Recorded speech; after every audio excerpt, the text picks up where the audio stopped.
Esa tarde yo estaba pelando chayotes en la cocina cuando escuché el portón. Reconocí los pasos de mi hija antes de que tocara, porque uno aprende a distinguir el caminar de sus hijos igual que reconoce su propia respiración. Pero algo en el ritmo de esos pasos me detuvo. No eran los pasos de siempre. Eran lentos, cargados, como si cada uno le costara un esfuerzo que yo no podía imaginar. Solté el cuchillo sobre el fregadero de azulejos blancos y me sequé las manos en el delantal bordado con margaritas amarillas que mi mamá me regaló el día de mi boda. Ese delantal que ha sobrevivido más años que la mayoría de mis certezas. Lupita entró con una bolsa de plástico negra sujeta contra el pecho, como si la estuviera abrazando o protegiéndola. No supe distinguir cuál de las dos cosas. Tenía 43 años mi hija, pero esa tarde entró a mi cocina como si tuviera 8, como si volviera de la escuela con algo roto que no sabía cómo decirme. Sus ojos estaban secos.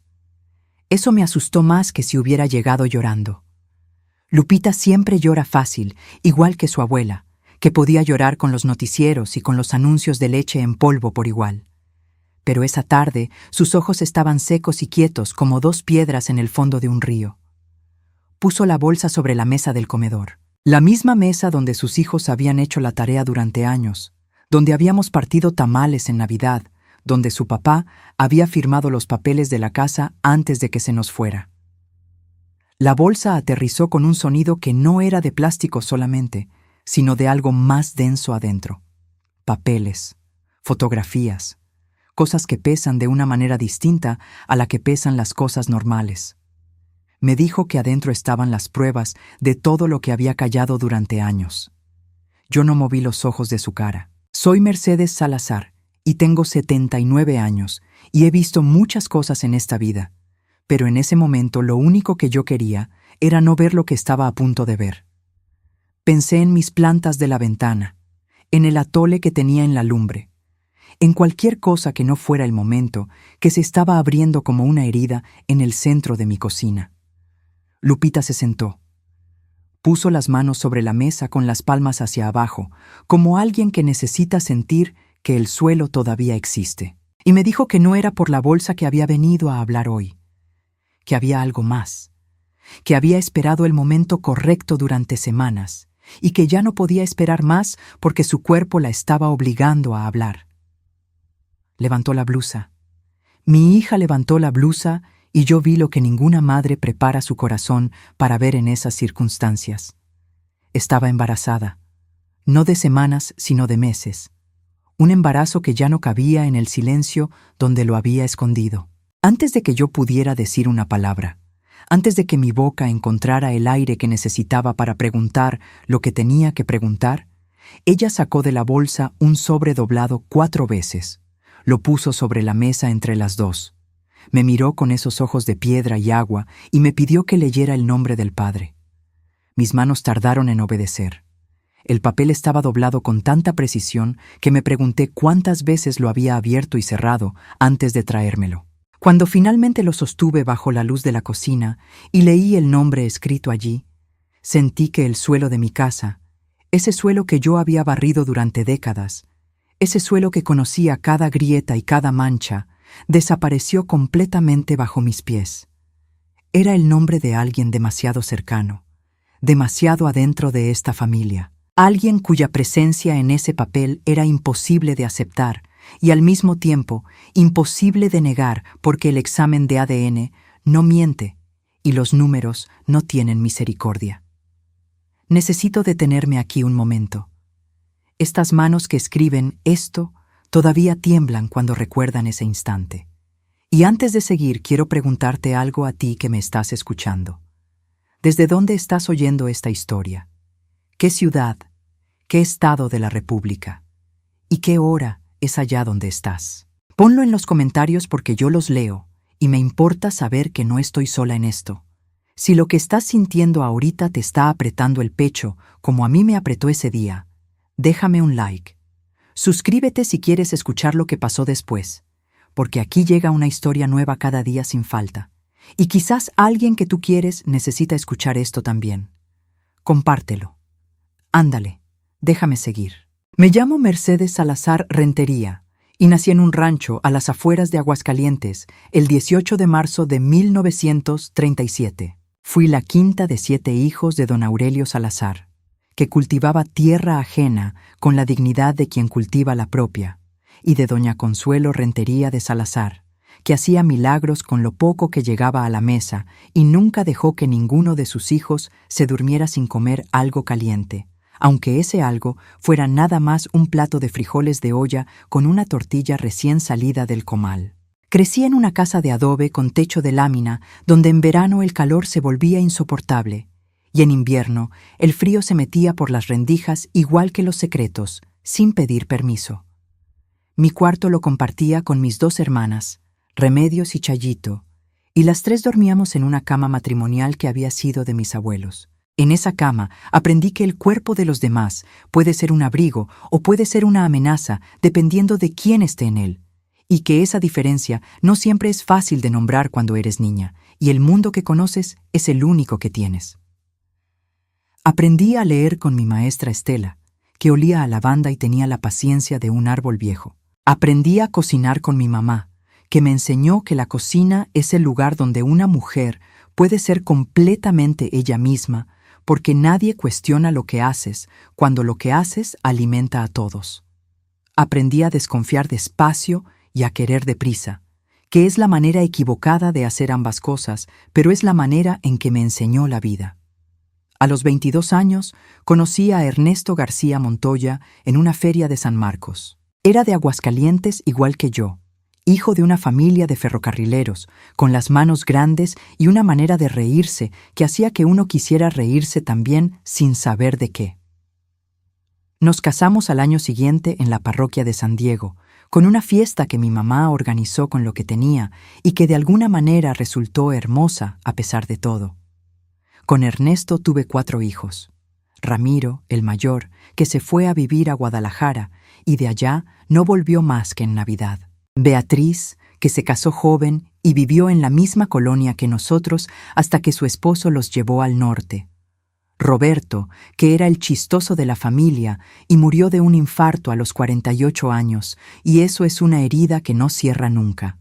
Y Lupita, la más chica, la consentida de su papá, la que se quedó más cerca, la que heredó los ojos de su abuela Consuelo y su forma de llorar con cualquier cosa. Ernesto murió hace 12 años de una falla renal que llegó silenciosa como llegan las cosas que te van a destrozar. Lo cuidé hasta el último día en esa misma cama donde dormimos juntos durante 40 años. Cuando se fue, yo tenía 67 años y pensé que ya lo más difícil de mi vida había pasado. ¿Cuánto me equivoqué? Soy una mujer que ha cosido uniformes escolares a mano, que ha extendido la masa de las tamales sobre la hoja de maíz con una exactitud que es casi amor, que ha rezado el rosario completo en los peores momentos de su vida y que ha aprendido a leer los silencios de sus hijos igual que se lee el clima, buscando señales en cosas que los demás no notan. Tengo el cabello completamente blanco desde los 60, unos lentes de armazón café que se me están cayendo a pedazos y una rodilla izquierda que me recuerda todos los días que ya no tengo 30 años. Pero lo que nadie me puede quitar es la claridad con que veo cuando algo está mal. Eso lo afilé durante décadas. Eso me lo enseñó la vida a un precio que no pedí pagar. Lupita fue siempre la más cercana a mí de mis 4 hijos. No porque la quisiera más, sino porque la vida nos fue dejando más tiempo juntas. Cuando Roberto murió, fue Lupita quien vino a quedarse conmigo una semana entera. Cuando Ernesto se fue Lupita quien durmió en el sillón de la sala los primeros días, porque yo no quería estar sola, pero tampoco sabía cómo pedirle a nadie que se quedara. Ella lo entendió sin que yo lo dijera. Eso es un don que no se aprende, se trae desde antes. Se casó a los 28 años con Héctor Villanueva Reyes, un hombre que trabajaba en la administración municipal y que cuando llegó a mi casa por primera vez, llegó con flores y con una formalidad que a mí me pareció exagerada para tratarse de algo tan sencillo como conocer a la mamá de su novia. Pero Ernesto lo recibió bien y eso me tranquilizó. Ernesto tenía un olfato para la gente que yo siempre respeté. Tuvieron 2 hijos. Primero Sebastián, que ahora tiene 17 años y es callado y estudioso. Luego Camila, que tiene 14 y es todo lo contrario. Todo boca y todo movimiento y todo risas, igualita a como era su mamá. Yo los quiero con esa clase de amor que ya no te pertenece a ti mismo, que lo depositas en otro ser y ya no puedes recuperarlo aunque quieras. Durante los últimos 2 años, algo fue cambiando en Lupita, y yo lo fui viendo como se ve crecer una mancha de humedad en una pared, despacio, sin que puedas señalar el momento exacto en que empezó. Las visitas se fueron espaciando. Cuando venía traía una quietud que no era paz, sino contención, como alguien que ha aprendido a no derramar lo que carga para no ensuciarlo todo. Sus ojos, que siempre me habían buscado cuando entraba a un cuarto, empezaron a buscar las salidas en cambio. Yo le pregunté varias veces, «¿Qué tienes, hija? ¿Qué pasa? ¿Estás bien?» Y ella siempre decía que sí, que el trabajo, que los niños, que el estrés de la vida, que ya sabes, mamá, cómo es. Y yo lo aceptaba porque uno aprende a aceptar las respuestas de sus hijos aunque sepa que no son las verdaderas, porque a veces la única manera de que te digan la verdad es dejarlos llegar a ella solos. Pero ese día que llegó con la bolsa negra y el embarazo que no cabía ya en el silencio, yo supe que el tiempo de esperar había terminado. El papel que sostenía en mis manos temblorosas tenía membrete de un laboratorio de análisis clínicos de Aguascalientes. Era un estudio de paternidad. Los números y los porcentajes estaban escritos en una fuente pequeña, impersonal, como si la ciencia no tuviera manera de entender que esos datos eran el fin del mundo para alguien. La compatibilidad era de 99.8%, incuestionable. El nombre del padre estaba en la primera línea del documento con apellidos y todo. Era el nombre de Héctor Villanueva Reyes. Me tomó varios segundos entender lo que estaba leyendo. Lupita estaba embarazada de su propio esposo. Eso sonaba normal, hasta que entendí lo que significaba en el contexto de lo que ella había dicho, de la bolsa que había traído, de los años de silencio, de los ojos secos y de la manera en que había levantado la blusa como alguien que muestra una herida en lugar de una alegría. No era una noticia feliz. Era una trampa que se había cerrado sobre ella. No entendí de inmediato todo lo que ese embarazo significaba. Fue Lupita quien me lo fue explicando con la voz plana de alguien que ha ensayado esas palabras muchas veces en la oscuridad de su cuarto. Me dijo que Héctor no sabía que ella tenía ese examen. Me dijo que ese bebé que cargaba no era bienvenido por las razones que uno pensaría. Me dijo que necesitaba que yo supiera antes de que las cosas cambiaran, porque iban a cambiar muy pronto y de una manera que yo tendría que presenciar. Yo seguía sosteniendo ese papel cuando la escuché hablar de la bolsa, de las fotos, de los documentos, de los objetos que había ido guardando con una precisión que me heló la sangre, no porque hubiera guardado cosas, sino porque me di cuenta de que había vivido en un estado de peligro constante durante años, y lo había hecho en silencio para proteger algo que yo todavía no entendía bien. Y entonces me dijo lo de los niños, sus hijos, mis nietos, Sebastián y Camila. Me lo dijo con 3 palabras que no voy a repetir aquí, porque algunas cosas no necesitan ser dichas 2 veces para que duelan el doble. Pero esas 3 palabras cambiaron todo. Cambiaron el nombre de lo que estaba pasando. Cambiaron la urgencia. Cambiaron el tamaño de la bolsa negra sobre mi mesa y el peso de cada fotografía dentro de ella. Ya no era el problema de mi hija adulta solamente. Era el problema de mis nietos. Y eso sí lo sabía yo cómo enfrentar. Porque hay un tipo de miedo que paraliza y hay otro tipo de miedo que te pone de pie y te da una claridad que normalmente no tienes. El segundo tipo de miedo tiene que ver siempre con los niños. Siempre con los niños. Me levanté de la silla. Puse el papel sobre la mesa. Fui a la estufa a apagar el atole que se estaba quemando. Regresé. Me senté frente a mi hija. Le tomé las manos. Le dije que me contara todo desde el principio. Y ella empezó a hablar. Bloque 2. Hay cosas que uno sabe y no quiere saber. Esa es la trampa más cruel que le tiende la mente a uno. Porque la ignorancia voluntaria es también una forma de complicidad, aunque uno jure que no lo era. Aunque uno se repita cada mañana que estaba haciendo lo mejor que podía con lo que tenía. La verdad es que yo había visto señales en Lupita desde antes, no de lo que me estaba contando esa tarde, no con esa nitidez, pero sí una inquietud que no tenía nombre claro y que yo había ido guardando en un cajón del corazón con la esperanza de que algún día dejara de ser necesario abrirlo. La primera vez que Héctor me incomodó sin que yo supiera por qué fue en una reunión familiar de Año Nuevo, 3 años después de que se casó con Lupita. Estábamos todos en casa de Beatriz. Héctor estaba en la sala con los hombres y los niños. Yo estaba en la cocina con las mujeres. En algún momento salí al patio a buscar más hielo para la hielera y vi a Héctor sentado en la escalera del jardín con Camila en las piernas. Camila tenía como 5 años entonces. Lo que vi era una imagen perfectamente normal, un padre con su hija, pero algo en la manera en que él la sostenía me produjo una sensación que no supe nombrar en ese momento, como cuando sientes un olor que reconoces, pero no puedes recordar de dónde, y eso te desasosiega más que si no lo reconocieras. Le dije algo a Ernesto esa noche cuando llegamos a casa. Le dije que Héctor me da una cosa rara. Ernesto me miró con esa paciencia que tenía cuando consideraba que yo estaba siendo exagerada. Me dijo que a lo mejor era que lo conocía poco todavía. Me dijo que era buen padre, que eso se veía. Me dijo que Lupita lo quería mucho y que eso era lo que importaba. Yo me callé.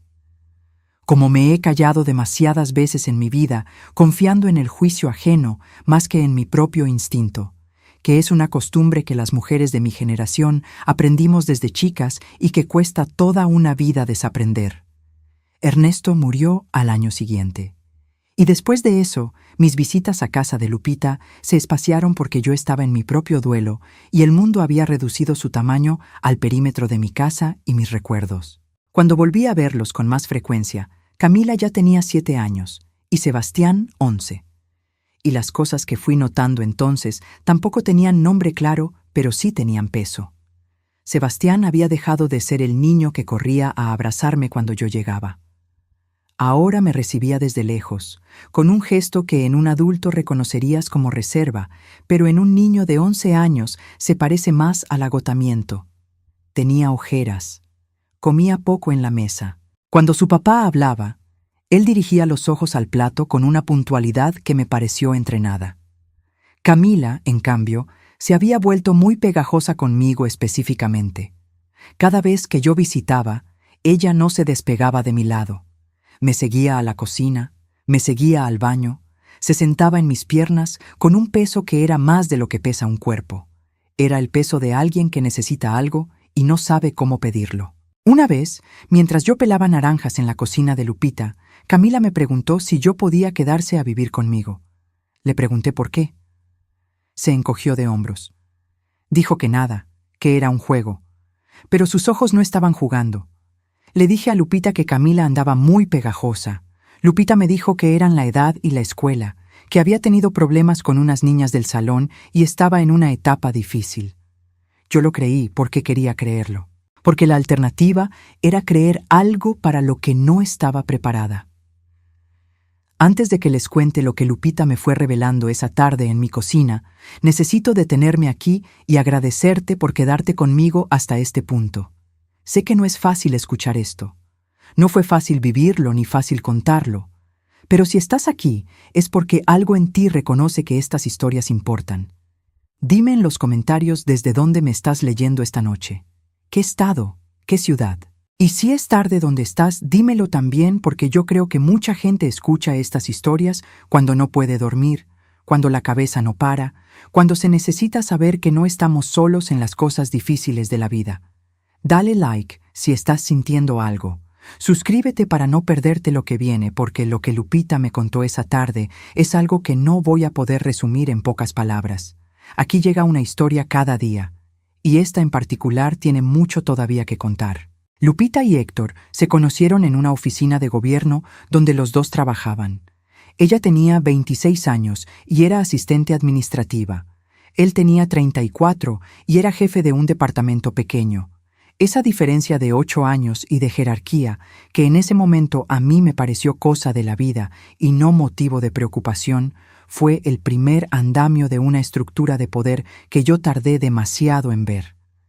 Héctor cortejó a Lupita con una paciencia y una dedicación que a todos nos impresionó. Le llevaba el desayuno a la oficina. La esperaba para salir al mismo tiempo, aunque su jornada terminaba antes. Le preguntaba la opinión sobre todo como si ella fuera la persona más sabia que conocía. A mí me traía flores cuando venía a visitarla a casa, que es una cosa que suena bonita, pero que ahora que lo recuerdo, me doy cuenta de que era también una manera de comprar voluntades, incluida la mía. Ernesto dijo una vez que Héctor era demasiado perfecto y que los hombres demasiado perfectos generalmente están escondiendo algo. Pero lo dijo en tono de broma, de esas bromas que contienen una verdad que uno no quiere tomar en serio, y todos nos reímos y seguimos adelante. Se casaron con una fiesta pequeña, íntima, en un salón de eventos de la Colonia Centro. Héctor no tenía familia cercana. Sus padres habían muerto cuando era joven, un accidente de tráfico según él, y era hijo único. No tenía tíos ni primos que yo conociera. Esa soledad que cargaba nos la presentó siempre como una herida, como algo que invitaba a la compasión y al cuidado. Y nosotros se la dimos. Lupita especialmente. Lupita que es tan de dar. Los primeros años parecieron bien. Sebastián nació al año de casados. Camila 3 años después. Yo los visitaba seguido, y lo que veía era una familia normal con los problemas normales del trabajo y el dinero y el cansancio de criar hijos. Héctor era atento con Lupita delante de mí. Correcto, servicial. Cuando yo llegaba, él siempre encontraba una razón para ir a hacer algo al cuarto o al jardín, como si me diera espacio con su familia, y yo interpretaba eso como consideración. Ahora lo interpreto de otra manera. Lo que Lupita me fue contando esa tarde en mi cocina no llegó todo de un golpe. Llegó como llega la lluvia antes del temporal. Primero gotas sueltas que uno recibe sin entender todavía el tamaño de la tormenta que viene. Me habló primero del control, de cómo Héctor administraba el dinero de la casa de una manera que dejaba a Lupita siempre dependiente, siempre justificando cada gasto, siempre pidiendo permiso, aunque fuera con la ropa de un pedido razonable. Me habló de cómo la fue alejando de sus amigas con una sutileza que hacía imposible señalarlo con el dedo, siempre con razones válidas, siempre con argumentos que sonaban a preocupación o a lógica, pero que en conjunto iban trazando un círculo cada vez más pequeño alrededor de ella. Me habló de las palabras, no de los gritos, que son los que uno reconoce y nombra, sino de las otras palabras, las que se dicen en voz baja y sin testigos, las que se dicen justo antes de dormir o justo después de una discusión cuando ya el ánimo está en el suelo, las que te dicen que eres afortunada de que alguien te aguante, las que te van convenciendo de que tu versión de la realidad está equivocada, las que te enseñan a dudar de lo que ves y de lo que sientes hasta que ya no confías ni en tu propio espejo. Escuchar eso me dolió de una manera específica.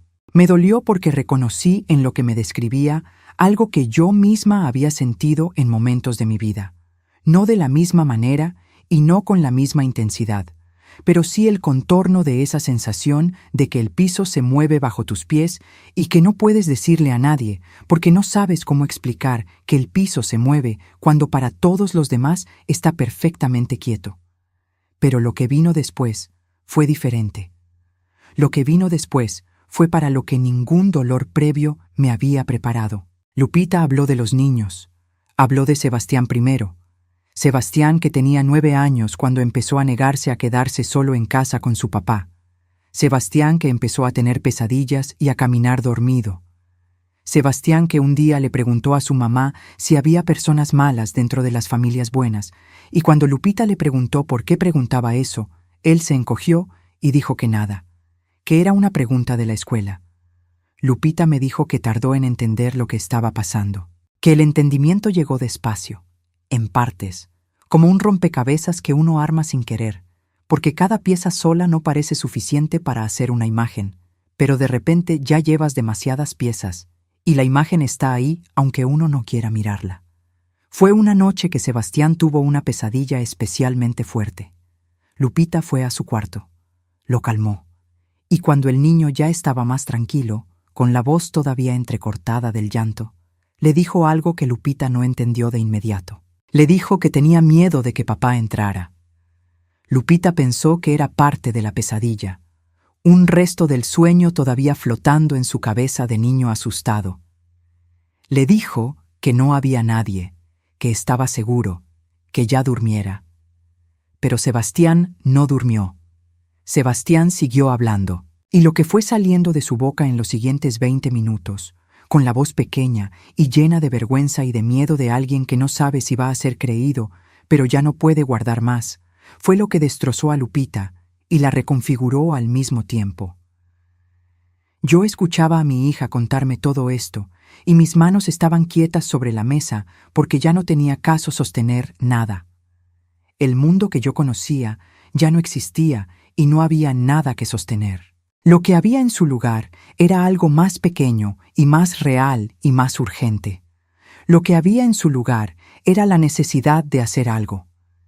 En la bolsa negra que había traído Lupita había fotografías. Las había tomado con su celular en distintos momentos de los últimos años. Eran fotografías de marcas en el cuerpo de Sebastián que Héctor siempre explicaba como accidentes de juego.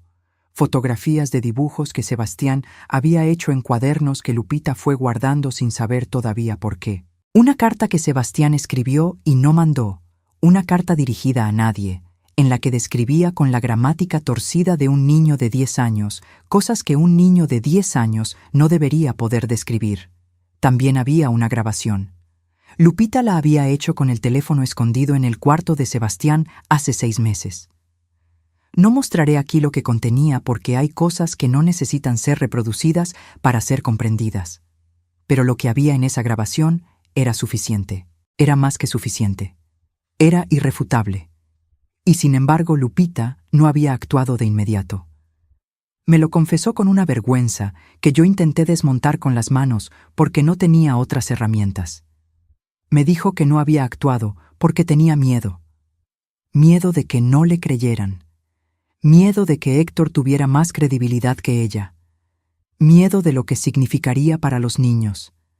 Miedo de quedarse sola. Miedo de haber esperado demasiado.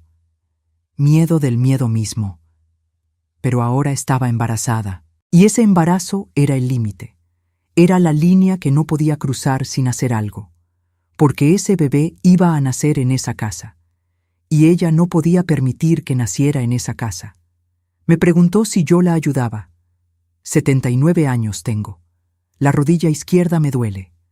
Duermo poco. Veo mal sin los lentes. No puedo correr ni levantar cosas pesadas.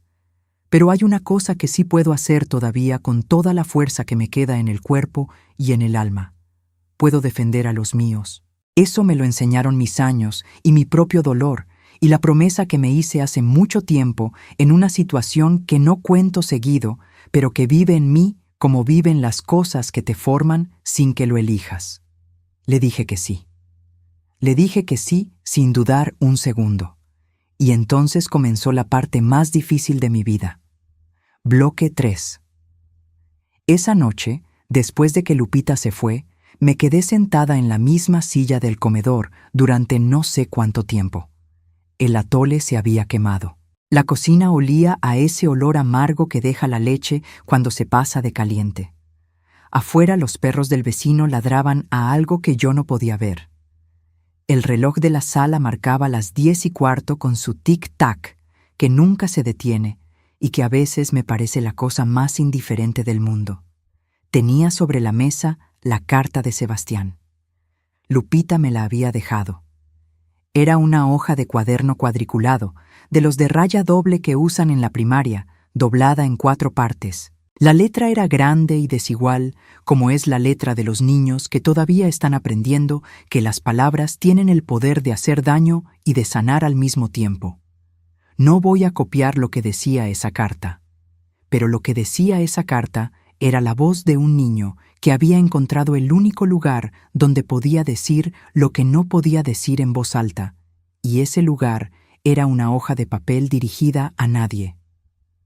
La doblé con cuidado. La guardé en el cajón del comedor, donde guardo las cosas importantes, los documentos de la casa, la cartilla de vacunación de mis hijos, que conservo desde siempre, una foto de Ernesto en su primera comunión que encontré entre sus cosas cuando murió.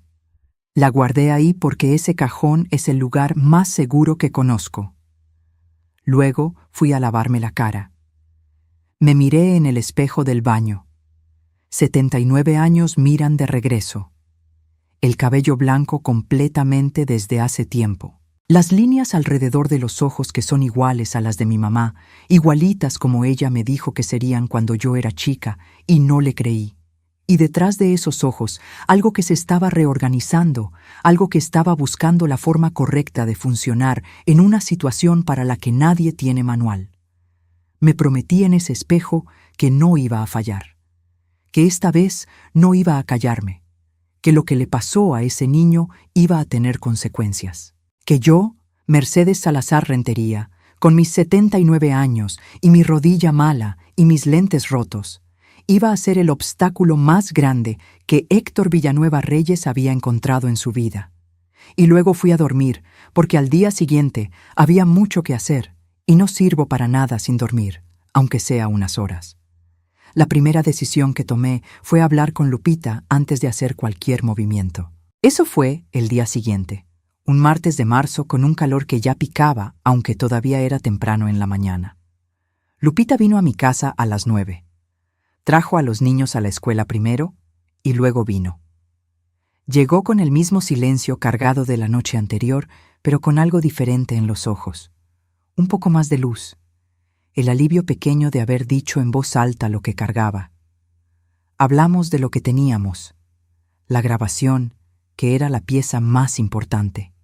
Las fotografías, los dibujos de Sebastián, la carta, el examen de ADN que, aunque no era evidencia directa del daño al niño, era evidencia de otras cosas, de la naturaleza de lo que Héctor era capaz de hacer cuando creía que nadie lo veía. Le pregunté a Lupita si Sebastián había hablado con alguien además de ella. Me dijo que no. Le pregunté si Camila había dicho algo o mostrado señales similares. Se quedó callada un momento que me duró años. Luego me dijo que con Camila era diferente, que Camila era más chica cuando comenzó y que con ella habían sido otras cosas, más difíciles de nombrar, más difíciles de documentar. Me dijo que Camila a veces tenía miedo de bañarse sola, que había empezado a mojar la cama otra vez a los 12 años, que cuando Héctor entraba a un cuarto donde ella estaba, Camila buscaba a su mamá con los ojos de una manera que Lupita ahora entendía, pero que antes se había obligado a interpretar como otra cosa. Cerré los ojos un momento. Solo un momento. Luego los abrí. Le dije a Lupita que íbamos al DIF. El Sistema para el Desarrollo Integral de la Familia de Aguascalientes tiene oficinas en la zona centro. Fuimos esa misma tarde. Lupita no quería que los niños supieran todavía a dónde íbamos ni por qué, así que los niños estaban en la escuela y nosotras dos llegamos a ese edificio que por fuera parece una oficina cualquiera y que por dentro contiene las historias más pesadas que uno puede imaginar. Antes de seguir con esto, amiga que me escuchas, amigo que llegó hasta aquí, necesito pedirte algo, porque lo que viene ahora fue lo más agotador de todo este proceso y quiero que lo escuches bien. Pero primero dime dónde estás. ¿Qué ciudad? ¿Estás viendo esto sola o acompañada? Escríbelo en los comentarios porque yo los leo y me importa saber que esta historia está llegando a alguien que la necesita. Si has llegado hasta aquí, es porque algo en ti está comprometido con saber qué pasó. Dale like. Comparte esto con alguien que conozcas que trabaje con niños o con familias, porque esta historia tiene información que importa. Suscríbete si no lo has hecho porque aquí hay una historia nueva cada día. Y ahora déjame contarte lo que nos encontramos en esas oficinas. La trabajadora social que nos atendió se llamaba licenciada Pérez. Era una mujer de mediana edad, con el cansancio profesional de quien ha escuchado demasiadas historias difíciles, pero que todavía escuchaba con los ojos, no solo con los oídos. Le expliqué quiénes éramos. Lupita habló, mostró la grabación, mostró las fotografías. La licenciada Pérez tomó notas, hizo preguntas cuidadosas, explicó el procedimiento, Explicó que iban a necesitar que Sebastián y Camila fueran evaluados por un psicólogo especializado en trauma infantil.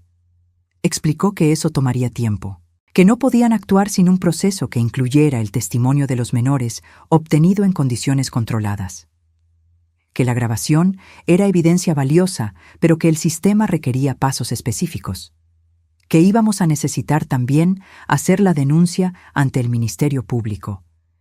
Yo escuché todo eso con una paciencia que me costó un esfuerzo enorme, porque dentro de mí lo que quería era que alguien fuera en ese momento a esa casa y sacara a esos niños de allí.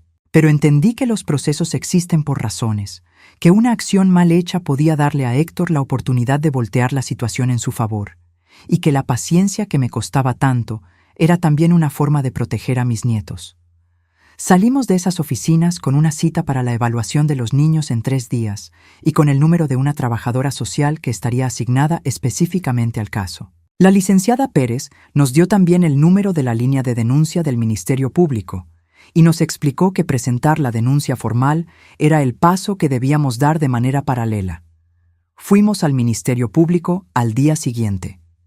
El Ministerio Público es un lugar diseñado sin querer para hacerte sentir que lo que tú traes no es suficientemente urgente. Las sillas de plástico, el ruido de los trámites, la gente que espera con su propio peso encima. Esperamos 2 horas para ser atendidas. Cuando finalmente nos llamaron, el agente que nos recibió era un hombre joven que tomaba notas sin levantar mucho la vista del teclado. Le presentamos lo que teníamos. Le explicamos la situación. Él preguntó si teníamos más testigos además de la madre.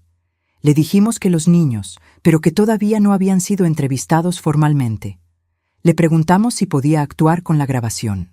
Nos dijo que la grabación era evidencia, pero que requería ser analizada, que el proceso tomaría tiempo, que mientras tanto podían emitir medidas de protección si los menores fueran evaluados y sus testimonios lo respaldaran. Me pregunté cuánto tiempo es tiempo mientras un hombre como Héctor sigue viviendo en la misma casa que esos niños. Héctor se enteró de que habíamos ido al DIF antes de lo que esperábamos. No sé cómo, pero se enteró.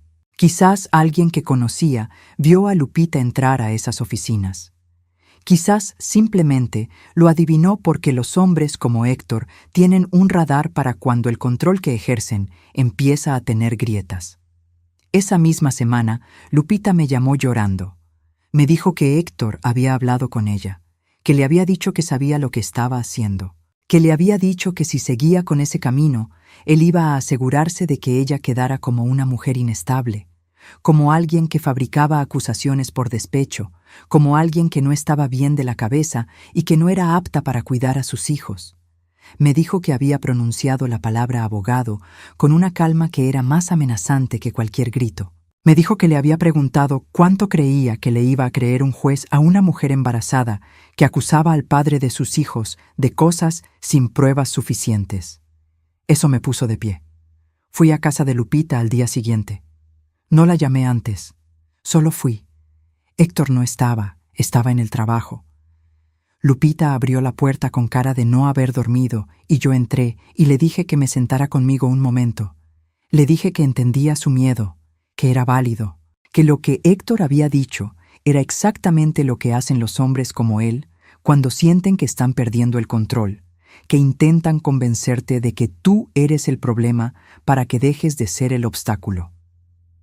Le dije que eso significaba que lo que estábamos haciendo estaba funcionando, que si no tuviera nada que temer, no se molestaría en amenazarla. Le dije también que necesitábamos movernos más rápido.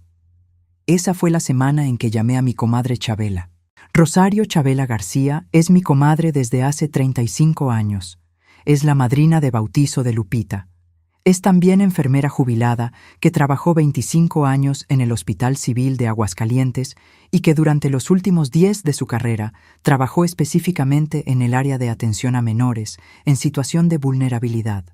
Chabela sabe de procedimientos, sabe qué documenta, qué pesa ante las autoridades y qué no, qué palabras usar y cuáles evitar, cómo presentar una situación para que quien escucha entienda la gravedad sin que nadie pueda acusar de exageración. La llamé un miércoles por la noche. Le conté todo. Se quedó en silencio un momento largo que yo aprendí a respetar, porque el silencio de Chabela cuando procesa algo importante no es duda, es concentración. Luego me dijo que fuéramos a verla al día siguiente. Fuimos Lupita y yo a casa de Chabela, que vive en la colonia Insurgentes, en una casa con bugambilias en la entrada, que ella cuida como si fueran personas. Nos sentamos en su sala con café y pan de yema, y Chabela escuchó todo nuevamente, esta vez con Lupita contándolo. Escuchó la grabación, revisó las fotografías, leyó los dibujos de Sebastián. Cuando terminó, dijo 3 cosas. Primera cosa: la grabación era la pieza más fuerte, pero debía ser manejada correctamente para que no fuera desestimada. Necesitábamos que fuera revisada por alguien con criterio técnico antes de presentarla formalmente. Segunda cosa: la evaluación psicológica de los niños era el paso más importante y necesitábamos asegurarnos de que el psicólogo del DIF que los evaluara estuviera bien informado de los antecedentes sin contaminar el proceso. Tercera cosa: conocía a alguien. La tercera cosa fue lo que cambió el rumbo de todo. Chabela conocía a la doctora Esperanza Mora Leal, psicóloga especializada en trauma en menores que había trabajado con el DIF de Aguascalientes durante años y que ahora tenía su propio consultorio, pero mantenía convenios con la institución para casos específicos. Era una mujer que había visto muchas situaciones como la nuestra, que sabía cómo hablar con niños que tenían miedo, que sabía cómo obtener un testimonio que fuera al mismo tiempo honesto y procesalmente sólido. Chabela dijo que podía llamarla, que explicaría la situación, que si la doctora Mora aceptaba acompañar el proceso, teníamos una aliada que conocía el sistema desde adentro. Esa noche regresé a mi casa con algo que no había tenido en días. No exactamente esperanza, algo más pequeño pero más real. La sensación de que había un camino y que no estaba recorriéndolo sola. Saqué del cajón del comedor la carta de Sebastián. La puse sobre la mesa bajo la luz de la lámpara. La leí otra vez y le hablé a Sebastián como si estuviera allí, que a lo mejor estaba, que uno nunca sabe hasta dónde llega el amor cuando se concentra en alguien. Le dije que lo iba a sacar de allí, que esta abuela no se iba a rendir, que aunque tardara, aunque el proceso fuera lento y burocrático y agotador, al final iba a estar del otro lado con él. Le dije que le creía, que siempre le había creído, aunque tardé en entender lo que me estaba diciendo, porque no siempre uno entiende a tiempo, pero cuando entiende se compromete con toda el alma. Doblé la carta, la guardé, y fui a prepararme un vaso de leche tibia con canela, que es lo que tomaba mi mamá cuando no podía dormir y que a mí me recuerda que siempre hay un después, que incluso las noches más largas llegan a su amanecer. La doctora Esperanza Mora Leal llegó a mi vida un jueves de marzo, 10 días después de que Lupita pusiera esa bolsa sobre mi mesa. Chabela la trajo a mi casa porque la doctora prefería las primeras conversaciones en un lugar que no fuera ni un consultorio ni una oficina, que fuera un lugar donde la familia se sintiera en terreno propio. Eso me dijo Chabela cuando la llamé para confirmar la visita, y yo limpié la casa con una energía que no sabía que me quedaba, y preparé café de olla y empanadas de cajeta que había aprendido a hacer de mi mamá y que salen bien cuando uno les pone atención y paciencia, que son las mismas cosas que se necesitan para casi todo lo importante en la vida. La doctora Mora tenía unos 50 y tantos años, cabello negro con canas en las sienes, lentes de armazón delgado y una manera de entrar a un cuarto que no ocupaba más espacio del necesario. No era de esas personas que llenan el ambiente con su presencia. Era de las que lo aquietan. Se sentó en la silla frente a mí y me miró con una atención limpia, sin lástima pero sin frialdad, y me preguntó que le contara. Le conté. Le mostré la carta de Sebastián. Le describí todo lo que Lupita me había dicho. Ella escuchó con el cuaderno cerrado sobre las piernas porque me dijo que prefería escuchar primero y escribir después. Cuando terminé, se quedó un momento en silencio y luego me hizo preguntas muy precisas. Preguntas sobre el comportamiento de Camila específicamente, sobre los cambios que yo había notado en las visitas, sobre la dinámica de Héctor con los niños cuando había adultos presentes y cuando no los había, Preguntas que me demostraron que sabía exactamente qué estaba buscando. Al final de esa conversación, me dijo que estaba dispuesta a acompañar el proceso, que coordinaría con el DIF para ser ella quien realizara la evaluación psicológica de los niños, que eso tenía ventajas procesales importantes porque su experiencia y su relación con la institución daban más peso a sus conclusiones, que necesitaba hablar con Lupita antes de hablar con Sebastián y Camila para entender bien el contexto sin contaminar los testimonios de los niños. Eso se convirtió en mi ancla durante las semanas siguientes, porque las semanas siguientes fueron las más difíciles de todo el proceso. Y mira que el proceso tenía partes muy difíciles. Héctor escaló sus tácticas. Empezó a llamar a otros miembros de la familia. Llamó a Beatriz, mi hija mayor, que vive en Torreón. Le dijo que yo estaba interviniendo en su matrimonio, que yo era una persona conflictiva, que siempre había tenido problemas con él, que Lupita estaba siendo manipulada por mí y que él temía que el estrés que yo estaba causando fuera perjudicial para el embarazo. Beatriz me llamó confundida. Yo le conté mi versión. Beatriz no supo a quién creerle, que es la respuesta más honesta que puede dar alguien cuando tiene dos versiones contradictorias de personas que quiere, pero esa honestidad también me dejó sola. Llamó a Ramiro, mi hijo en Guadalajara. Ramiro me llamó con un tono que me dolió más que si me hubiera gritado, un tono de preocupación adulta, de hijo que teme que su mamá anciana esté creando problemas por no entender bien las situaciones. Me dijo que a lo mejor me estaba metiendo donde no debía, que el matrimonio de Lupita era asunto de Lupita, que a veces uno cree ver cosas porque quiere verlas. Yo escuché todo eso sin interrumpirlo. Cuando terminó, le dije que lo quería mucho y que esta conversación no había terminado, pero que por ahora no tenía más que decirle. Colgué el teléfono. Me quedé sentada en la cocina. Me serví un vaso de agua. Y me permití exactamente 5 minutos de sentirme completamente sola en esto. 5 minutos de dejar que el peso fuera el peso sin intentar levantarlo todavía. Luego me sequé los ojos con el delantal bordado de margaritas amarillas y volví a ponerme de pie. Porque hay una diferencia entre estar sola y rendirse, y yo no había llegado a los 79 años confundiéndolas. Hubo una tarde, recuerdo que era un domingo porque los domingos son los días en que el silencio de la casa se siente de una manera particular, que me senté en el sillón de la sala con el rosario en las manos.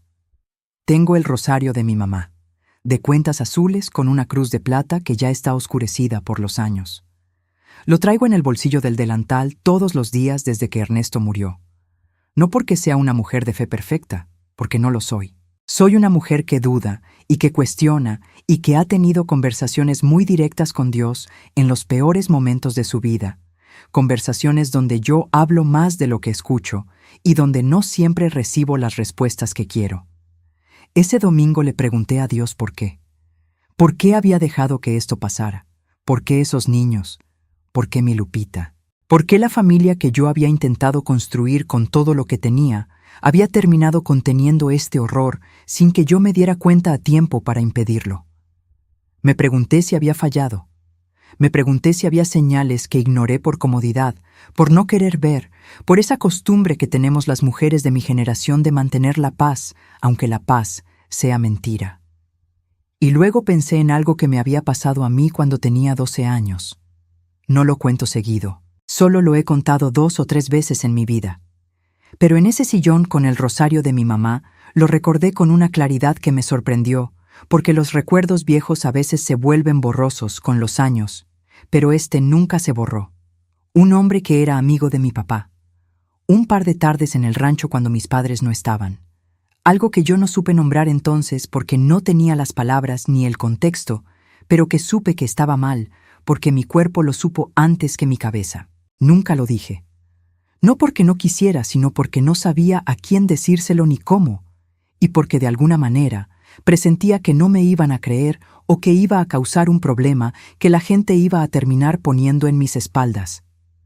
Nunca lo dije.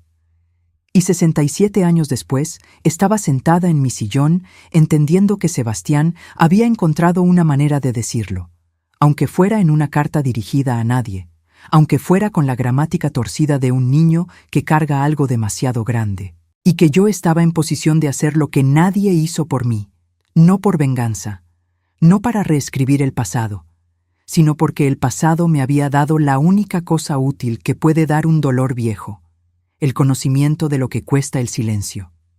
Me levanté del sillón, llamé a Lupita. Le dije que mañana íbamos a hablar con la doctora Mora sobre cómo preparar la conversación con los niños. Lupita me dijo que estaba asustada. Le dije que yo también. Le dije que el miedo no era la señal para detenerse, sino para saber que lo que estamos haciendo importa. Antes de que les cuente la evaluación de los niños, necesito hacer una pausa aquí, porque lo que viene es la parte más intensa de todo lo que vivimos, y quiero que estés bien preparado o preparada para escucharlo. Pero antes dime algo. ¿Estás escuchando esto en casa, en el trabajo, en el camino? ¿Dónde estás? ¿Qué ciudad? ¿Qué hora es allá? Escríbelo en los comentarios porque me importa saberlo. Si esta historia te está tocando algo por dentro, si reconoces en ella algo que conoces de cerca o de lejos, dale like. Eso me dice que siga.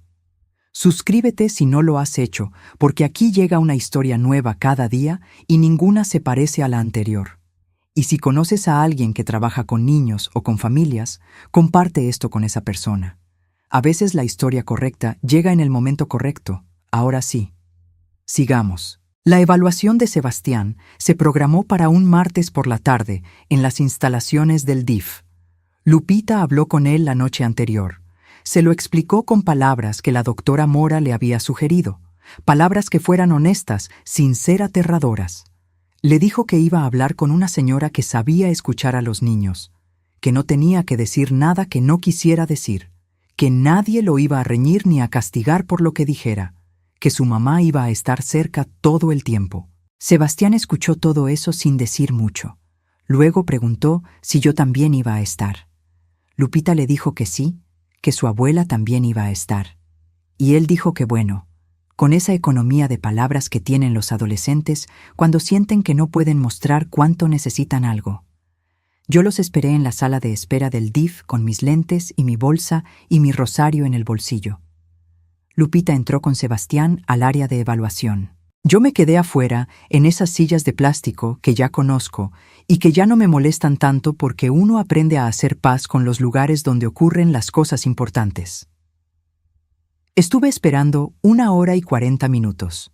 Me tomé un café de la máquina que sabía a cartón, pero que tenía cafeína que era lo que necesitaba.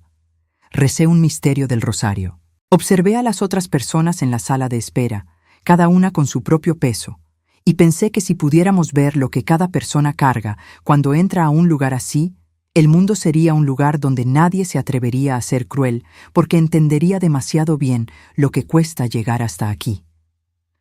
Cuando salieron, Sebastián tenía los ojos enrojecidos, pero la postura diferente, más ligera, como cuando se descarga algo que se cargó demasiado tiempo. Me vio y vino hacia mí y me abrazó. Tenía 17 años y me abrazó como me abrazaba de niño, con todo el cuerpo, con la cabeza enterrada en mi hombro. Yo lo sostuve todo el tiempo que necesitó. La doctora Mora habló con Lupita en privado después. Me lo contó Lupita más tarde.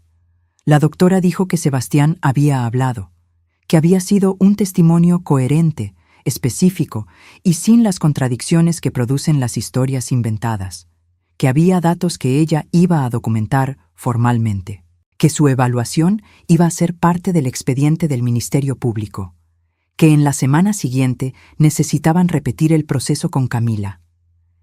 Esa noche, Lupita durmió en mi casa. Los 2 niños también. Héctor no sabía dónde estaban. Lupita le había mandado un mensaje diciéndole que se quedaban a dormir con la abuela porque yo no me sentía bien, que es el tipo de excusa que funciona cuando el otro todavía está calculando sus movimientos. Dormimos los 4 en mi casa. Sebastián en el cuarto de visitas. Camila en la cama de Lupita cuando Lupita era chica, que todavía conservo con su colcha de flores azules.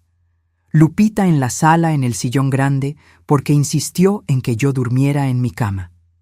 Y yo en mi cama, mirando el techo, escuchando la respiración de esa casa llena de mis personas, pensando que esto era lo que había que defender. Esto exactamente. este silencio que respiraba. La evaluación de Camila fue 3 días después. Camila era diferente a Sebastián. Camila era boca y movimiento. Pero esa tarde entró al área de evaluación con una quietud que dolía de ver, porque no era la quietud de la calma, sino la quietud de alguien que ha aprendido a hacerse pequeña. Estuve otra vez en la sala de espera. Otra vez las sillas de plástico. Otro café de cartón. Esta vez esperé 2 horas y 10 minutos. Cuando salió, Camila tenía la cara limpia de llanto, no de lágrimas recientes, sino limpia con agua, como si alguien le hubiera ofrecido lavarse la cara y ella hubiera aceptado. Me vio y me sonrió con una sonrisa que era pequeña, pero real. Vino hacia mí y me tomó la mano y me la sostuvo mientras Lupita hablaba con la doctora. No me dijo nada, solo me sostuvo la mano y yo le sostuve la de ella, y eso fue suficiente para los dos. Lo que Camila dijo en esa evaluación lo supe por la doctora Mora a través de Lupita. No voy a reproducirlo aquí porque hay cosas que pertenecen a los niños y que no necesitan salir más al mundo del que ya salieron en el proceso legal. Pero lo que dijo Camila, sumado a lo que dijo Sebastián, sumado a la grabación y las fotografías y los documentos que Lupita había reunido durante años, construyó algo que el sistema no podía ignorar. Construyó una verdad que tenía nombre y apellido, y fecha y lugar, y que era irrefutable. La doctora Mora presentó sus conclusiones al DIF esa misma semana. El DIF notificó al Ministerio Público. Se activó un protocolo que implicaba medidas de protección inmediata para los menores. Eso significaba que Héctor no podía estar en la misma casa que los niños mientras durara la investigación. Cuando Lupita me llamó para contarme eso, yo estaba regando mis plantas de la ventana. Las gardenias y el helecho y la maceta de epazote que tengo desde hace años porque me gusta tener epazote fresco para la sopa de fideo. Soy una mujer de hábitos pequeños y constantes, y en ese momento esos hábitos me parecieron la cosa más valiosa del mundo. La prueba de que la vida ordinaria sigue siendo posible incluso cuando todo lo demás se está reconfigurando.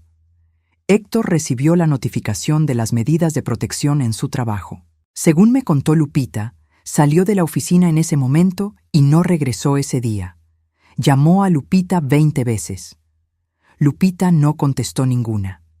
Le mandó mensajes que iban de la negación a la súplica a la amenaza y de regreso a la negación, que es el ciclo completo de un hombre que por primera vez en mucho tiempo no tiene el control de lo que ocurre.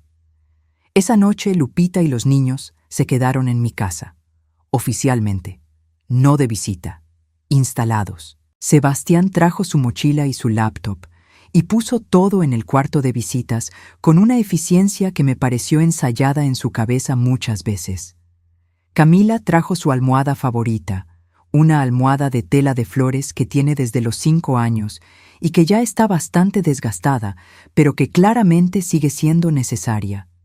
Y Lupita trajo su ropa y los documentos y la bolsa negra que seguía guardada en mi cajón del comedor junto con la carta de Sebastián. Mi casa pasó de ser el silencio de una mujer sola a ser el ruido vivo de 3 personas con sus miedos y sus esperanzas y sus hambreces y sus pesadillas nocturnas. Fue el cambio más agotador y el más bienvenido de los últimos años de mi vida. Bloque 4. El día que Héctor fue citado a declarar al Ministerio Público, yo me levanté a las 5 de la mañana. No pude dormir más. Me fui a la cocina a hacer café de olla con canela y piloncillo, como lo aprendí de mi mamá, que decía que el café sin piloncillo es una promesa incumplida. Me senté en la mesa del comedor con mi taza y el silencio de las 5 de la mañana, que es un silencio distinto al de cualquier otra hora, más limpio, más honesto, sin las capas de ruido que el día va acumulando. Revisé mentalmente todo lo que teníamos. La grabación, que la doctora Mora había certificado con un perito en audio que Chabela ayudó a localizar y cuyo dictamen decía que el audio era íntegro, sin ediciones, sin manipulaciones. Las fotografías con sus metadatos de fecha y hora. Los dibujos de Sebastián con la interpretación clínica de la doctora Mora incorporada en su informe. La carta, que aunque no era evidencia técnicamente procesal, tenía un peso moral que nadie en esa sala iba a poder ignorar. El testimonio de los niños documentado formalmente, y el examen de ADN que probaba el embarazo de Lupita y que, combinado con todo lo demás, pintaba un retrato de Héctor Villanueva Reyes que era imposible de desmentir. Pensé también en lo que no teníamos. No teníamos testigos directos del daño a los niños. Lo que teníamos era todo circunstancial más los testimonios de Sebastián y Camila, y aunque esos testimonios eran sólidos según la doctora Mora, Héctor tendría un abogado que iba a intentar cuestionarlos. Tendría la ventaja de su presentación pública, su trabajo en la administración municipal, su reputación de hombre responsable y sin antecedentes. Tendría la estrategia de presentar a Lupita como una mujer inestable, embarazada, con resentimientos maritales, capaz de manipular a sus propios hijos para dañarlo. Eso me preocupaba. No me detenía, pero me preocupaba. Chabela llegó a mi casa a las 7. Vino a acompañarnos aunque no podía entrar al Ministerio Público con nosotras. Vino a estar en la sala de espera, que es un tipo de presencia que no debe subestimarse, porque hay momentos en que lo único que necesitas es saber que afuera hay alguien que quiere que te vaya bien.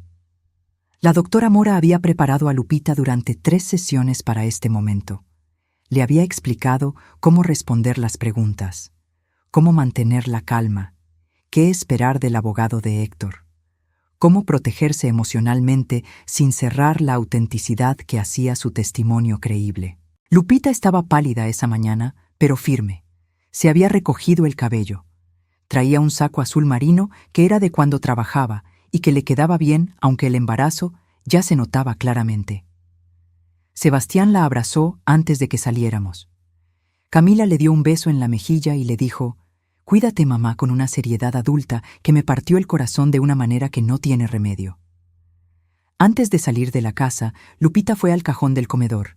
Sacó la bolsa negra. La revisó una vez más, pieza por pieza, con una concentración que era también una forma de despedida, como si esos objetos hubieran cumplido su función de guardadores y ahora tuvieran que convertirse en otra cosa. Los guardó de regreso con cuidado. Cerró la bolsa. Me miró. Le dije que estaba lista. Me preguntó si yo estaba lista. Le dije que llevaba 79 años preparándome para este momento, aunque no lo sabía. Necesito pausar aquí, justo antes de contarles lo que pasó en ese ministerio público, porque este es el punto de la historia donde todo lo que se sembró va a dar fruto, y quiero que estés bien presente para escucharlo. Dime en los comentarios desde dónde nos estás acompañando hoy. ¿Qué ciudad? ¿Qué hora es donde estás? Y si has seguido esta historia desde el principio, si has estado con esta abuela desde aquella tarde con la bolsa negra sobre la mesa, déjame un like, porque eso me dice que valió la pena contarlo. Suscríbete si todavía no lo has hecho. Aquí hay una historia nueva cada día sin excepción.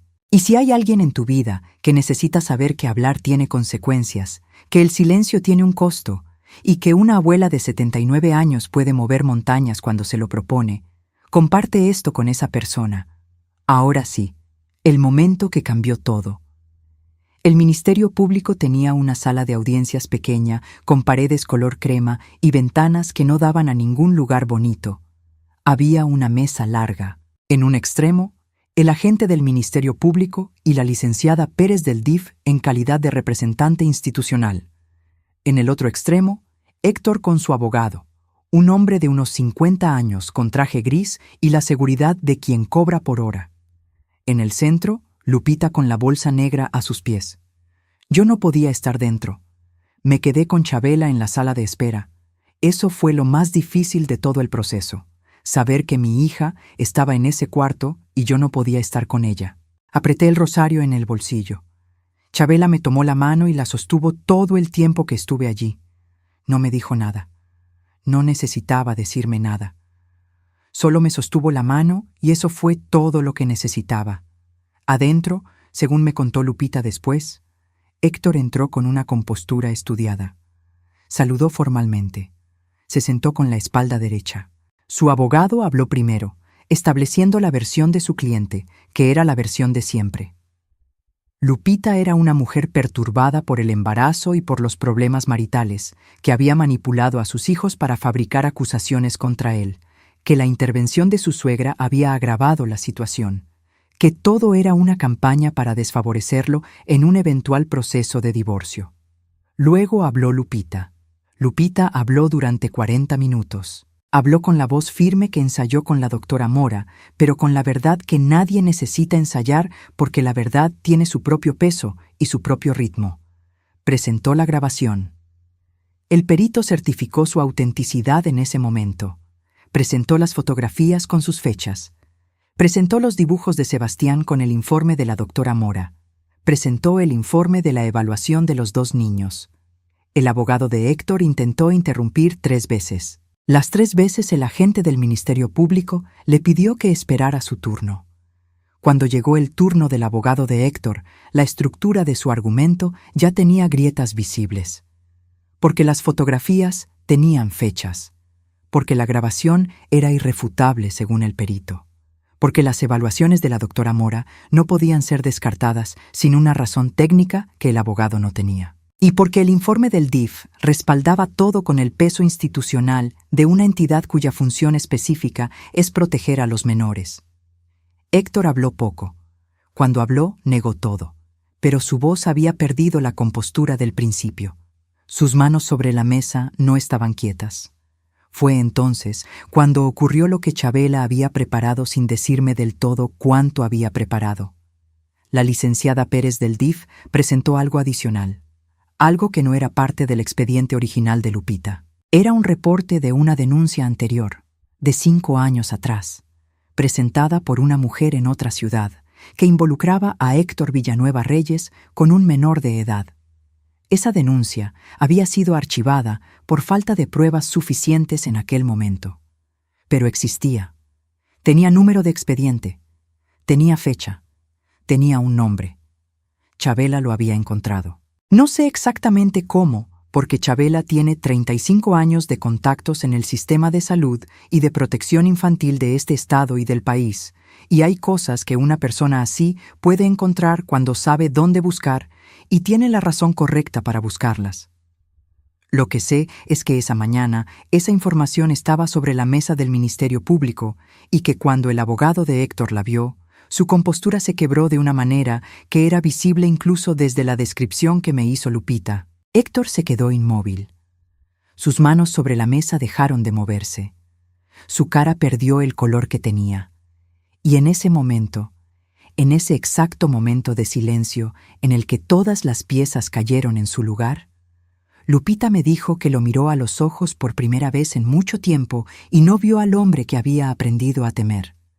Vio a alguien que sabía que había perdido. El agente del Ministerio Público ordenó la detención preventiva de Héctor Villanueva Reyes esa misma tarde, mientras se procesaba la investigación formal que incluiría los cargos acumulados de ambos expedientes. Su abogado presentó recursos que son parte del proceso legal normal y que tardaron semanas en resolverse. Pero esa tarde, Héctor salió de esa oficina no hacia su casa, sino hacia otro destino. Lupita salió de esa sala y vino directo a donde yo estaba. La vi venir desde el otro extremo del pasillo y algo en su manera de caminar ya era diferente. No más ligera todavía, porque ese proceso tarda y la ligereza completa tarda más. Pero diferente, como alguien que ha hecho lo que tenía que hacer y lo sabe. Me abrazó. Yo la abracé. Chabela nos abrazó a las 2. Estuvimos así un momento en ese pasillo de paredes crema con luz de fluorescente que no es el lugar más hermoso del mundo, pero que ese día fue suficiente.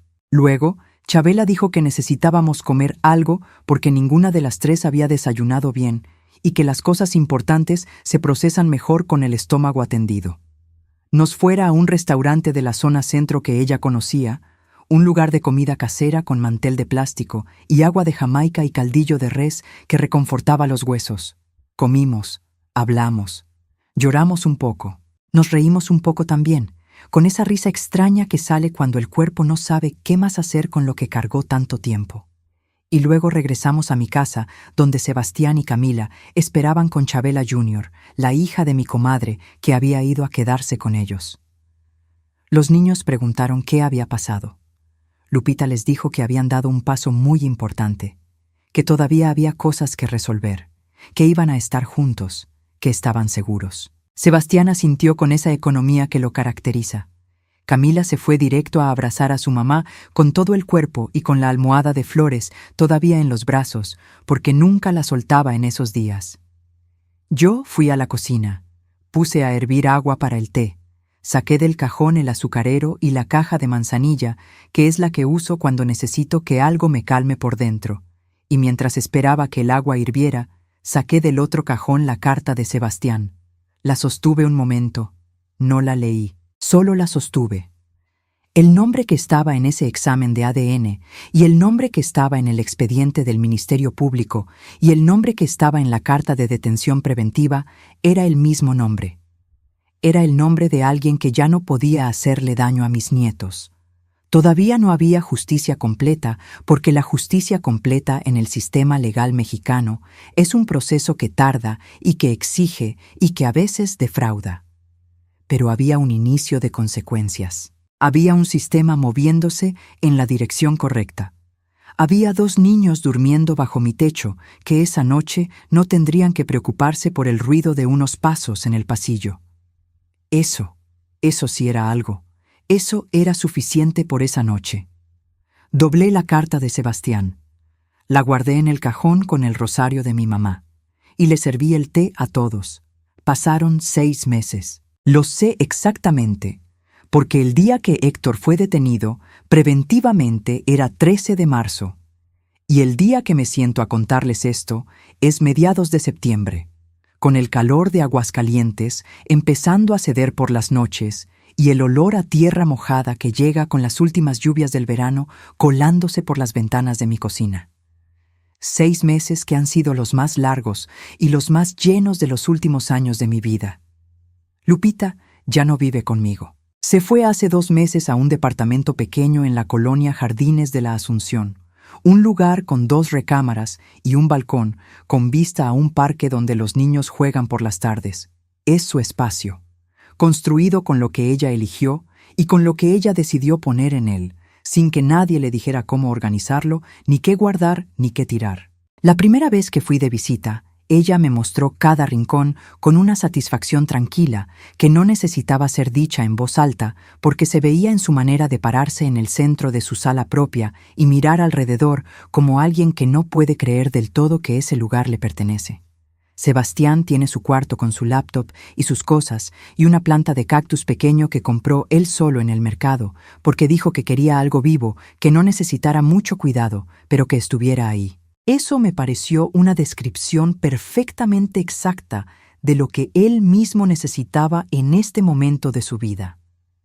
Camila decoró su cuarto con fotos de amigas y calcomanías en el espejo, y una luz de colores que cambia que compró en una tienda de la plaza. Ya no trae la almohada de flores consigo a todas partes. La tiene en su cama, que es donde debe estar una almohada. No como escudo, sino como comodidad. El bebé nació hace 3 semanas. Es niña. Se llama Valentina. Tiene la nariz de Lupita y los pulmones de su abuela, que es lo que dijo la enfermera cuando la escuchó llorar por primera vez.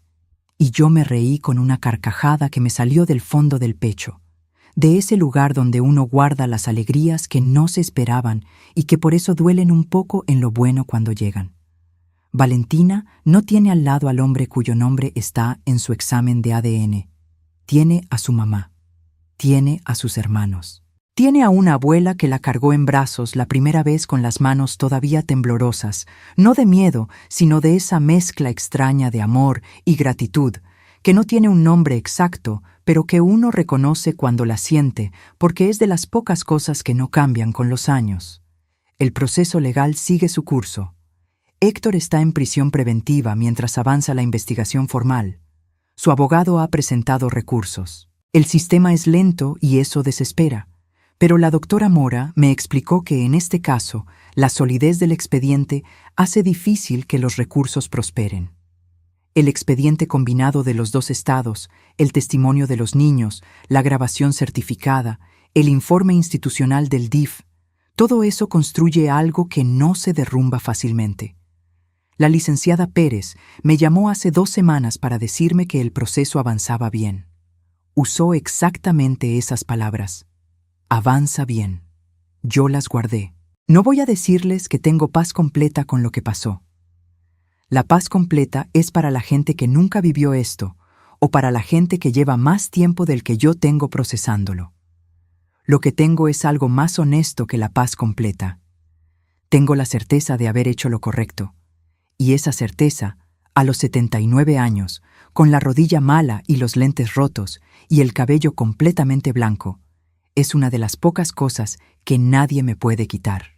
Antes de contarles cómo están las cosas ahora con cada uno, necesito hacer una pausa y agradecerte. Si llegaste hasta aquí conmigo, si has estado con esta historia desde aquella tarde con la bolsa negra sobre mi mesa del comedor, has hecho algo importante. Has elegido no mirar para otro lado. Y eso no es poca cosa. Dime en los comentarios desde dónde me acompañaste esta noche. ¿Qué ciudad? ¿Qué estado? Si es tarde donde estás o si es de mañana todavía. Si escuchaste esto solo o sola, o acompañado o acompañada. Me importa saberlo. Dale like si esta historia te movió algo por dentro. Suscríbete si todavía no lo has hecho, porque aquí hay una historia nueva cada día sin falta, y ninguna se parece a la anterior. Y si conoces a alguien que necesita escuchar que el instinto de una abuela vale, que las señales en los niños importan, que hablar tiene consecuencias y que los sistemas, aunque lentos, pueden moverse en la dirección correcta cuando alguien no se rinde, comparte esto con esa persona. Ahora sigamos. Beatriz me llamó a las 3 semanas de que Héctor fue detenido. Llamó de Torreón con una voz que yo no le había escuchado antes. Una voz que tenía adentro algo parecido a la vergüenza, pero también a la necesidad de decir algo que no sabía cómo decir. Me dijo que había hablado con Lupita, que Lupita le había contado todo, que ella lo sentía. No me dijo exactamente qué sentía. No necesitó decirlo. Yo escuché lo que estaba debajo de las palabras que dijo, y le dije que la quería, y que estas cosas a veces son demasiado grandes para verlas desde afuera, cuando uno recibe versiones contradictorias de gente que quiere. Le dije que lo importante era lo que hacíamos ahora. Beatriz viene a visitar a Lupita el mes que entra. Va a conocer a Valentina. Eso es un comienzo. Ramiro tardó más. Ramiro lleva toda la vida siendo el hijo que procesa las cosas hacia adentro y las saca cuando ya están completamente digeridas, que a veces tarda meses. Me llamó hace 3 semanas, justo cuando nació Valentina, como si el nacimiento le hubiera dado el permiso que necesitaba para hablar. Me dijo que estaba orgulloso de mí, que no había entendido bien la situación cuando hablamos en los momentos difíciles, que le daba gusto que Lupita y los niños estuvieran bien. No era mucho, pero Ramiro nunca es mucho con las palabras, y yo aprendí hace tiempo a aceptar lo que cada quien puede dar. Con Ramiro estamos bien. Con Beatriz estamos en camino. Con Lupita estamos en un territorio nuevo que ninguna de las dos había pisado antes. El territorio de conocernos de una manera diferente. Yo la conocí durante 43 años como mi hija la consentida, la que se quedó cerca, la que heredó los ojos de su abuela. Ahora la estoy conociendo también como la mujer que guardó evidencia durante años cuando tenía miedo, que encontró el momento correcto para hablar, que entró a ese ministerio público con la voz firme y dijo lo que tenía que decir. Esa mujer no la conocía del todo antes. La estoy conociendo ahora y me parece extraordinaria. Sebastián está en terapia. La doctora Mora lo refirió a un psicólogo especializado en trauma adolescente que trabaja con el DIF. Va cada 2 semanas. Al principio iba con esa postura cerrada que tenía para todo, los hombros hacia adelante, los ojos hacia el suelo. Ahora llega con algo diferente. No resuelto todavía, porque estas cosas no se resuelven en meses, pero en proceso. Me contó hace 2 semanas que en terapia habló de mí, que le contó a su psicólogo que su abuela lo creyó, que eso había sido importante. Yo no pude decir nada en ese momento. Solo le di un abrazo que él aguantó y devolvió con la misma medida. Camila también está en terapia. Camila procesa diferente a Sebastián, con más movimiento, con más palabras, con más preguntas. Me llama seguido, más que antes. Me pregunta cosas que a veces no tienen respuesta fácil. ¿Por qué la gente hace daño? ¿Por qué los adultos no siempre protegen a los niños? ¿Por qué tardó tanto? Yo le respondo con la honestidad que me permite su edad y la mía, que no es la honestidad completa, porque hay cosas que ella irá encontrando con el tiempo, sino la honestidad que alcanza a iluminar el camino sin enceguecer. Un día me preguntó si yo había tenido miedo. Le dije que sí, mucho. Me preguntó si aún así seguí. Le dije que sí. Me preguntó por qué. Le dije que porque ella y su hermano valían más que mi miedo. Se quedó callada un momento y luego dijo que eso era lo más bonito que alguien le había dicho. Y yo pensé que a los 14 años uno todavía puede recibir esas cosas como lo que son, sin complicarlas, y que eso es un don que ojalá conserve mucho tiempo. Valentina lleva 3 semanas en el mundo y ya ha cambiado la temperatura de todo. No de una manera dramática, sino de la manera en que los recién nacidos cambian las cosas, que es haciendo que el presente sea más presente que cualquier otra cosa. Cuando la cargo, yo dejo de pensar en el proceso legal y en los meses difíciles y en todo lo que costó llegar hasta aquí. Solo estoy en ese peso pequeño en mis brazos y en ese olor que tienen los bebés que no tiene descripción exacta, pero que uno reconoce como la cosa más original y más antigua del mundo al mismo tiempo. Lupita la está amamantando. La veo hacerlo con una calma que me sorprende, porque Lupita nunca fue de las personas calmadas. Era de las que piensan en voz alta y se mueven rápido y tienen siempre 3 planes en la cabeza. Pero con Valentina tiene una quietud que parece nueva, como si este bebé le estuviera enseñando algo que ella no sabía que necesitaba aprender. Ahora quiero hablarle directamente a quien me está escuchando. No como parte de la historia, sino como yo, Mercedes Salazar Rentería, mujer de 79 años que ha vivido lo que les acabo de contar y que tiene algunas cosas que decir antes de terminar. Si eres abuela, si eres abuelo, si eres tía o tío o vecina o maestra o cualquier adulto que tiene niños cerca, confía en tu instinto. No en el instinto del miedo que paraliza, sino en el instinto del amor que observa. Los niños nos hablan cuando no pueden hablar. Nos hablan con el cuerpo, con el silencio, con el comportamiento que cambia, con las preguntas que hacen a deshoras, con la manera en que se pegan a ciertos adultos y se alejan de otros. Aprende a escuchar eso. No necesitas ser psicólogo ni trabajadora social para notar que un niño que antes dormía bien ya no duerme, que un niño que antes comía ya no come, que un niño que antes era alegre ahora es otra cosa. Eso lo puede notar cualquiera que quiera notar. Y si notas algo, no te calles esperando estar seguro o segura al 100%. La certeza completa pocas veces llega antes de actuar. Lo que llega es suficiente para decir algo, para preguntarle a alguien, para llamar al DIF, para hablar con la mamá o el papá, para no mirar para otro lado. El costo de hablar cuando te equivocas es mucho más bajo que el costo de callarte cuando tienes razón. Si eres mamá o papá y hay alguien en tu vida que te dice que algo no está bien con tus hijos, escúchalo aunque duela. Sé que no es fácil. Sé que la primera reacción es defender lo que has construido, defender a la persona que elegiste, defender la idea que tienes de tu familia. Yo entiendo eso. Lupita tardó porque entender algo así sobre alguien con quien vives y a quien creíste conocer es un proceso que lastima de una manera que no tiene comparación. Pero los niños no pueden esperar el tiempo que necesita el adulto para aceptar lo que no quiere aceptar. Los niños están en ese momento, en ese día, en esa noche. Y ellos necesitan que alguien decida antes de estar completamente lista o listo. Si eres alguien que pasó por algo así cuando eras niño o niña, quiero que escuches esto con toda la atención que puedas darle. No fue tu culpa. No lo fue entonces y no lo es ahora. El silencio que guardaste no fue cobardía, fue sobrevivencia.